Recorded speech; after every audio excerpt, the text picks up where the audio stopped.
অষ্টম শ্রেণী গণিত অনুশীলনী 4.2 এর অনুশীলনীর প্রশ্ন 1-এর ঘ। এখানে বলা হয়েছে a square b plus c square d, এটার ঘন করতে হবে।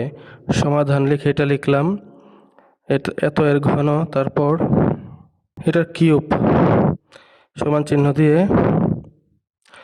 a square b plus c square d এটার হোল কিউব দিলাম। এটা হচ্ছে কিউব মানে ঘন।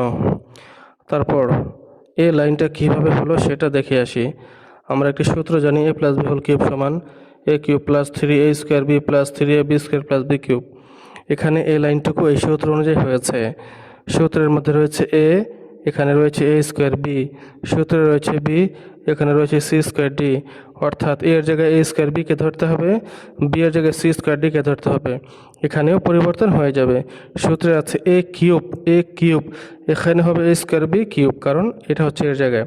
সূত্রে রয়েছে 3a স্কয়ার b, এখানে হবে প্লাস 3, ঠিকই থাকবে প্লাস 3, এর জায়গায় a স্কয়ার b রয়েছে, এটা দিব স্কয়ার দিব, b এর জায়গায় রয়েছে c স্কয়ার d। তারপর সূত্রে রয়েছে প্লাস 3ab স্কয়ার, সূত্রের 3 দিলাম, a স্কয়ার b থাকবে, তারপর c স্কয়ার d দিয়ে হোল স্কয়ার হবে। তারপর সূত্রে রয়েছে b কিউব, এখানে হবে c স্কয়ার d দিয়ে হোল কিউব, কারণ b এর জায়গায় c স্কয়ার d রয়েছে। এই লাইনটা হয়েছে এই সূত্রের মতো। এখন আমরা দেখি এটা কীভাবে হলো। a স্কয়ার b প্লাস, তারপর হচ্ছে বাইরে কিউব দেওয়া আছে, পাওয়ার দিয়ে কিউব দেওয়া আছে। আমরা জানি পাওয়ারে পাওয়ার গুণ হয়, এর উপর স্কোয়ার আবার বাইরে কিউব, তাহলে গুণ দিলে কি হয়, 3 দুগুণে 6, এর উপর পাওয়ার হবে 6, আর বি এর উপর শুধু 3 হবে, কারণ বি এর উপর একটাই পাওয়ার 3 হবে। এতটুকু হয়েছে এখান থেকে। তারপর হচ্ছে যে এটা গুণ দিই, এখানে সংখ্যা রয়েছে শুধু 3 লিখে দিলাম।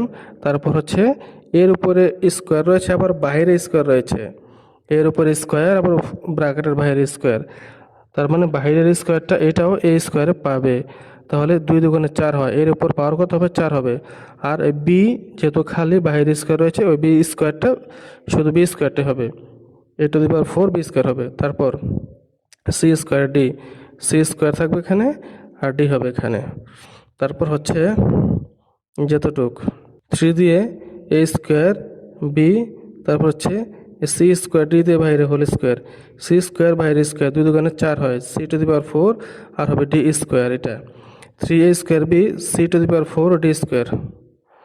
তারপর শেষে হচ্ছে সি স্কোয়ার ডি দিয়ে বাইরে কিউব, এখানে হবে সি দিয়ে 3 দুগুণে 6, তারপর হচ্ছে ডি কিউব।